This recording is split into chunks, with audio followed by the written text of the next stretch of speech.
La junte reste au pouvoir grâce au soutien de la Russie, mais cherche de nouveaux partenaires. Je pense que ça, c'est déjà le cas. Je pense que le Mali, enfin, c'est même pas, je pense, le Mali, encore une fois, c'est pas que la Russie. Le Mali n'a pas de partenaire qu'avec la Russie. Ils font de partenariat avec plusieurs pays. Déjà, ils le font avec les pays de l'AES, bien sûr, mais aussi ils le font avec la Turquie. Et il y a certainement d'autres pays ils vont pas vouloir citer parce que c'est peut-être des alliances secrètes ou des contrats secrets qui sont signés avec eux. Donc, bon, il y en a, c'est pas que la Russie. Ça, on parle là-dessus. Les attaques du week-end dernier ont également terni l'image de la Russie en tant que partenaire fiable en matière de sécurité au Mali. Explique Monsieur Ochien. Bon. Ça, je vais revenir sur ça parce que pour moi, voilà, c'est des déclarations pour prendre les gens qui ne regardent pas ce qui s'est passé, le passé. Bien sûr, ça ternit l'image de la Russie ou l'African Corps qui n'a pas pu défendre la ville, mais on peut se poser la question, Kidal est tombé aussi dans la main des gens d'autres forces étrangères. Donc, je vais vous le montrer rapidement, parce qu'on fait aussi des recherches là-dessus. Depuis 2010, la ville de Kidal au Mali est tombée plusieurs fois sous le contrôle des groupes rebelles ou djihadistes. Voici les principales prises de contrôle. Mars 2012, pendant la rébellion Touareg, les rebelles du MNLA, Mouvement National pour la Libération de l'Azawad,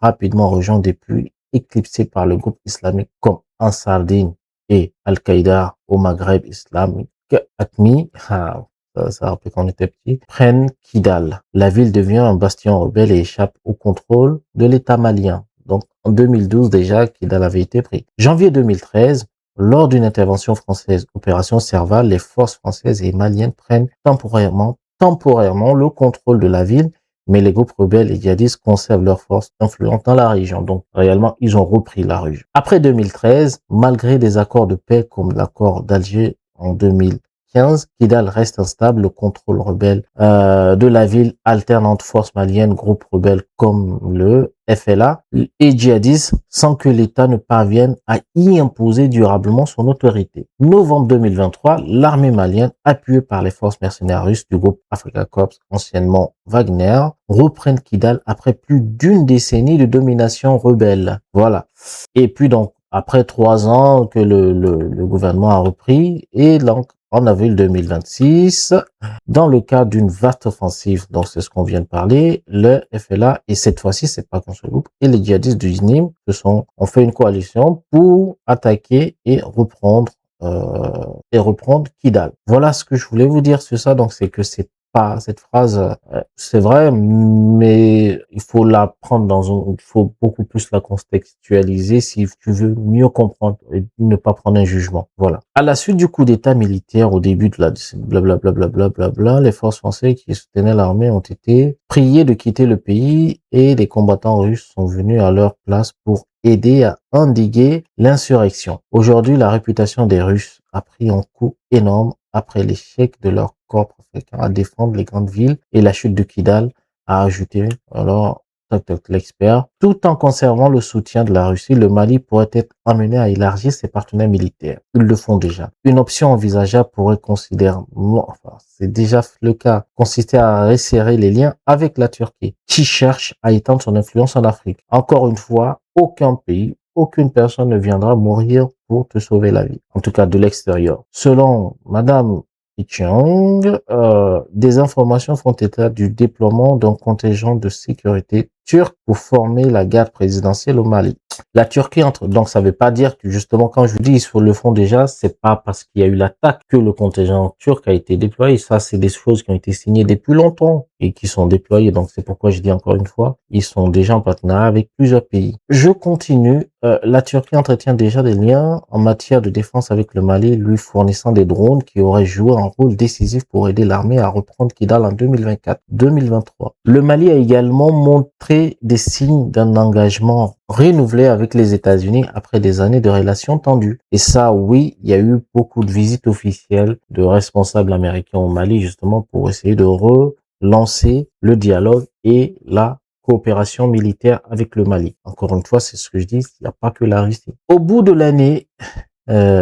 l'année, Nick Oké, chef de la section des affaires africaines au département d'État, s'est rendu à Bamako pour exprimer le respect des États-Unis pour la souveraineté du Mali et esquisser une nouvelle orientation dans les relations visant à dépasser les erreurs politiques passées. C'est ce que je disais tout à l'heure. Il a également déclaré que les États-Unis avaient l'intention de collaborer plus étroitement avec les voisins et alliés du Mali, Burkina Faso et Niger sur les priorités communes en matière de sécurité et d'économie. Bamako pourrait également s'appuyer davantage sur l'alliance des États de Sahel, AES, qui regroupe le Mali, le Niger, le Burkina Faso, tout dirigé par des gouvernements militaires. Ce bloc s'est engagé à soutenir le Mali, même s'il n'a pas encore agi en tant que force de combat conjointe majeure. Pour la Russie, la question clé est de savoir si elle pourrait conserver son influence si le Mali diversifie ses relations en matière de sécurité. Ça, c'est ce que le Mali doit faire, c'est ce que tous les pays doivent faire. Il faut toujours diversifier ses relations en matière de sécurité. Ne mets jamais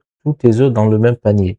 Et ils n'auront pas le choix, que ce soit les Russes ou qui d'autre n'aura pas le choix. La crise pourrait également devenir un test pour sa stratégie sur plus large en Afrique, où Moscou a étendu son influence grâce à des partenariats militaires. Si les forces soutenues par la Russie sont perçues comme incapables de protéger les alliés clés, d'autres gouvernements de la région pourraient considérer leur degré de dépendance vis-à-vis de Moscou. Bon, c'est vrai, en même temps, c'est pas parce que il y a eu cet événement que les autres chefs d'État vont refuser de coopérer avec la Russie. Je pense que, quoi qu'il en soit, la Russie, c'est un grand pays, une puissance militaire, donc il faut pouvoir en profiter. Donc, encore une fois, il faut collaborer, mais pas qu'avec la Russie, pas qu'avec les États-Unis, pas qu'avec la Turquie, pas qu'avec la France. Il faut tout avoir pour que, si on veut vous traiter, tu dis, mon gars, tu peux partir, hein, il y a d'autres personnes qui sont là qui peuvent m'aider et avec qui je peux travailler, pas m'aider,